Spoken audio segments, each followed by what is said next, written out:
If you're a therapist in private practice and you're a bit frustrated or dismayed by the amount of taxes that you're paying, you might be considering making an S-Corp election.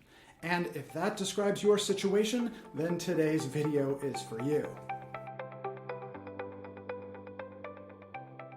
Hi team, I'm Dave. I'm the founder of Turning Point and a financial planner for therapists. I help therapists build lives they love and grow their impact. If you're new here, please be sure and click on that subscribe button. So today we're going to talk about the most exciting thing ever, business entity taxation. Ugh, I know that probably sounds like a snooze fest, but what we're ultimately going to get to is talking about how the S-Corp election can help save you money on taxes.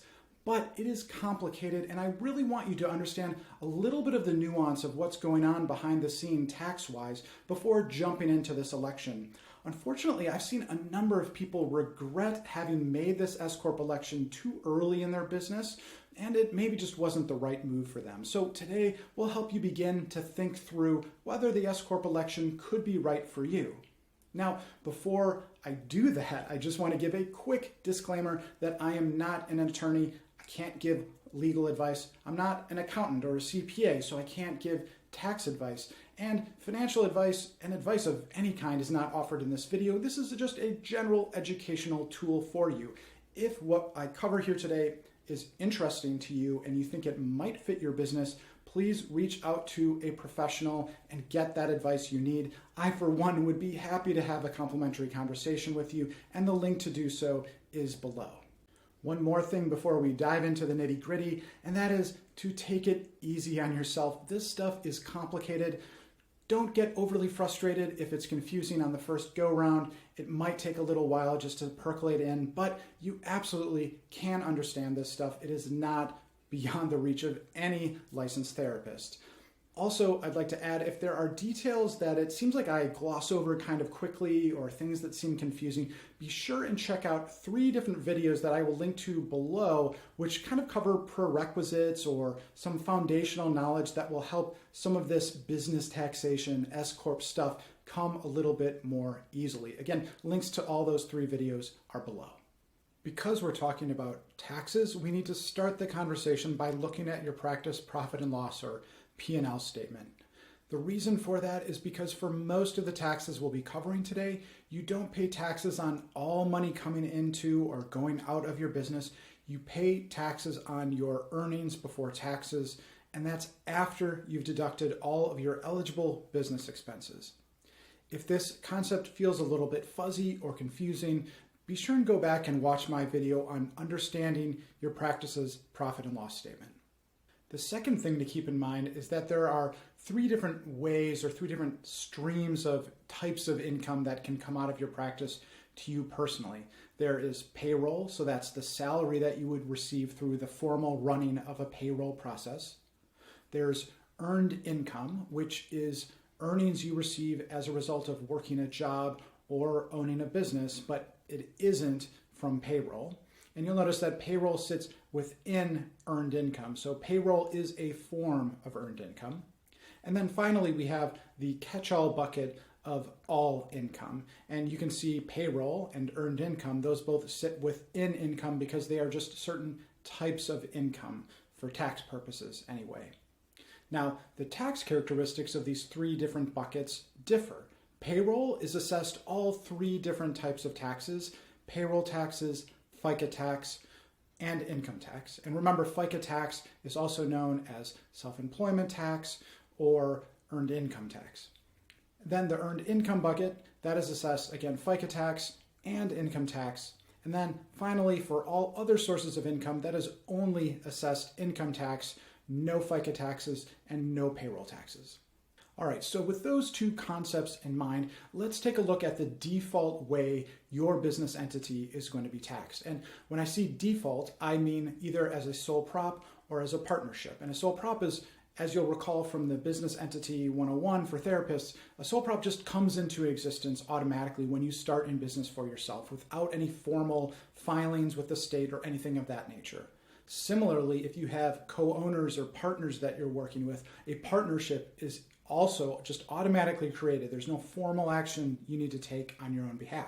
So that's why I consider these things sort of the default, and therefore the default way that your business will be taxed. So again, sole prop and partnership, let's look at the three different types of taxation. Income taxation first. It's simply going to be that earnings before taxes line item. All those earnings will be assessed income tax. Similarly, the earned income or FICA taxes, that same number from your P&L, all of your earnings before taxes are going to be assessed FICA taxes, and that is a big number. It is over 15%. Finally, you will not incur any payroll taxes because payroll is not run for the owners of a sole prop or the owners of a partnership. They take distributions of those earnings before taxes, but not through payroll.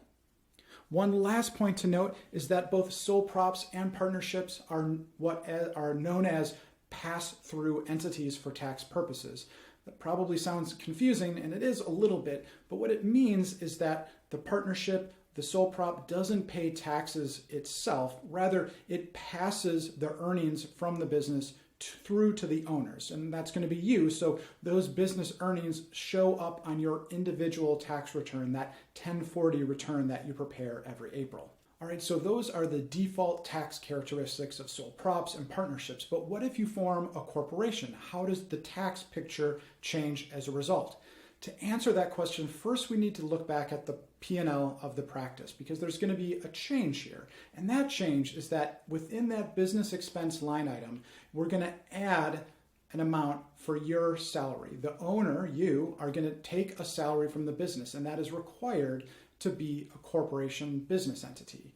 That means that when we look at this next slide, you're going to see that your compensation is now broken into two parts. The total amount of your compensation hasn't changed really, it's the same amount. It's just coming through two different channels, the salary through payroll, and then a profit distribution, which is just, again, that profit, that earnings before taxes number, which is whatever's left over in terms of earnings from your business after all eligible deductible expenses have been taken out. The cool thing about this is that that salary through payroll is going to be hit with an incremental tax, the payroll tax. So in addition to paying income tax and FICA tax like you would as a sole prop or as a partnership, you are going to incrementally be paying payroll tax. Now, you might be thinking, that doesn't sound cool at all, that sounds lame. And it is, but in exchange for that incremental payroll tax on one piece, the other piece of your compensation, the profit distribution, avoids FICA tax. So it only is assessed income tax, no more of that 15% plus FICA tax. And that is where the big savings on the tax front can come from being taxed like a corporation. All right, I know this part is a little bit confusing, so let's review corporate taxation one more time. We'll use the same table that we used to look at the sole prop and the partnership. So again, we have those three different types of taxes you'll pay: income tax, FICA tax, and payroll taxes. Now, income taxes, again, all of the compensation that you receive from your practice is still going to be assessed income tax. But because you are earning both a salary and profit distributions, those are the two different pieces that we have to add together to determine what amount we will assess income tax on. So that's basically the same as a sole prop or partnership. Same number, it just is composed of two different pieces. The second, earned income tax, here there is a change. So it used to be, as a sole prop or a partnership, that you pay taxes on all of your business earnings. Under the corporate model, only the payroll, only your salary will be assessed FICA tax, and that is a big savings because that tax is over 15%. So if we can reduce the amount of your compensation that is subject to FICA tax, that is going to save you money on taxes, and that is really the crux of the tax savings from electing to be taxed as a corporation or making that S-Corp election. Now finally, there is a little bit of bad news, and that is that you will now have to start paying payroll taxes for that portion of your comp that comes through payroll, your salary.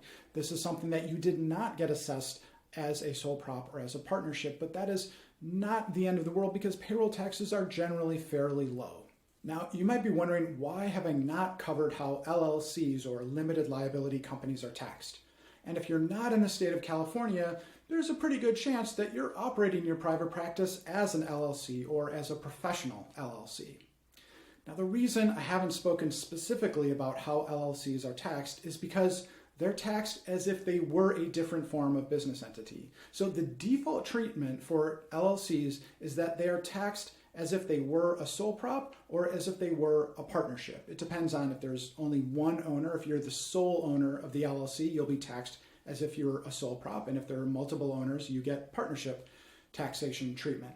So that means there is no tax savings if you simply form an LLC and don't take any further action.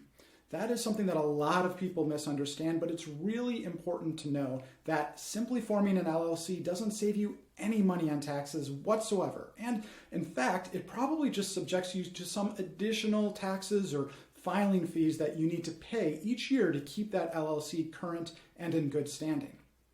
But there is the option that you can elect to have your LLC taxed as a corporation, and then that allows you to split your earnings into those two different buckets and take advantage of the taxation treatment differences between those two streams of income that we've been talking about. So if you're organized, if your therapy practice is organized as an LLC, you can elect to be taxed as a corporation. If, on the other hand, you're already set up as a corporation or a professional corporation, you are taxed like a corporation because you are one. So in either one of those circumstances, you can further elect to have your business entity, either an LLC or a corporation, taxed as an S-Corp. And an S-Corp election is what really maximizes the power of tax savings. But they are complicated. There are a lot of rules you need to follow, both when becoming an S-Corp and then once you've become an S-Corp. To keep that S-Corp in good standing, you have to follow the rules, and there is a fair amount of work involved. I'm going to cover everything you need to know to keep your S-Corp in good standing and to help you think through whether you want to make that S-Corp election if you haven't already done so in an upcoming video. So be sure and subscribe so you don't miss that. All right, folks, that is a wrap for this week's video, and boy, did we cover a lot of information around taxation and business entities. If you are still a little bit confused, that is completely understandable and very, very natural. Feel free to go back and check out some of these other videos that I've linked to that will help things become a little bit clearer, I think. And also never hesitate to ping me, reach out. I would love to answer any questions I can through email. And I always offer a complimentary 30-minute conversation where we will simply have a relaxed conversation about whatever is going on in your life. And we'll see if there's any ways which I can help you continue to move forward and build that life that you truly love. Thanks for spending a little bit of time with me here today, and I hope you have a great remainder of your day.